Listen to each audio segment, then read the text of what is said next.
Queenie, hindi pa ba tayo maliligo sa sapa? Pwede na ba maligo sa sapa, Nicole? Baka di pa pwede. Pwede na ata. Wait lang, titingnan ko. Ay, hindi pa ata kasi wala pang naliligo. Malamang wala pang naligo sa sapa kasi tayo pa yung tao dito. Sige na guys, maligo na tayo habang wala pang tao.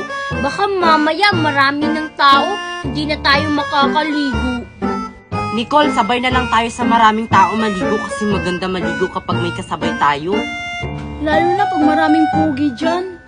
Puro na lang talaga kayo pogi. Ako, hindi ba pogi?